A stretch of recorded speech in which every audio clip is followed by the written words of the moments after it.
आज अंजू जब कॉलेज से आई तब उसने देखा कि उसकी दादी की सहेली रमा जी और उनकी बेटी राजू दीदी बैठी हुई है। वैसे तो राजू दीदी का नाम राजकुमारी था, पर सब उन्हें राजू कहते थे। उन्होंने बताया कि कल बहुत वर्षों बाद उनकी बुआ जी अपनी पोती मीना के साथ मुंबई से मेरठ उनके यहाँ 15 दिन रहने आ रही है।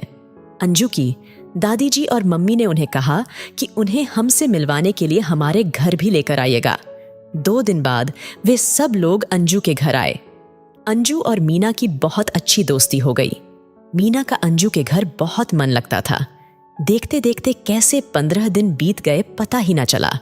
मीना को अंजू इतनी भा गई थी कि उसने अपनी दादी से उसे अपनी भाभी के रूप में घर लाने को कहा।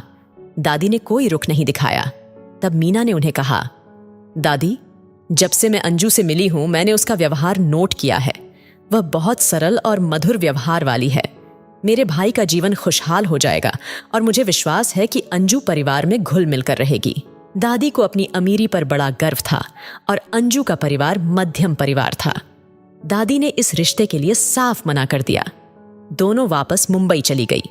ये सारी बातें दादी की सहेली ने ही अंजू की दादी जी को बताई थी। इस बात को काफी समय बीत चुका था। एक दिन अंजू की दादी की सहेली उनके घर आई और उसने बताया कि मुंबई जाकर दादी जी ने अपने पोते की शादी एक अमीर लड़की से करवा दी थी। उस लड़की ने परिवार में कलह करवा दी है। अपना खाना परोसकर अपने पति के साथ अलग कमरे में जाकर खाती है। सबके साथ बैठकर खाना नहीं चाहती। दादी और मम्मी को बिना बताए बाहर घूमने चली जाती है। घर का कोई काम करना नहीं चाहती और घर के बुजुर्गों को खरी खोटी सुनाती है। मीना की दादी अपने फैसले पर पछता रही है। इस बात को कुछ दिन बीते। तब एक दिन अंजू के घर मीना की दादी का फोन आया। उन्होंने कहा, क्या आप अपनी छोटी बेटी मीनू का विवाह मेरे छोटे पोते से करना चाहेंगे?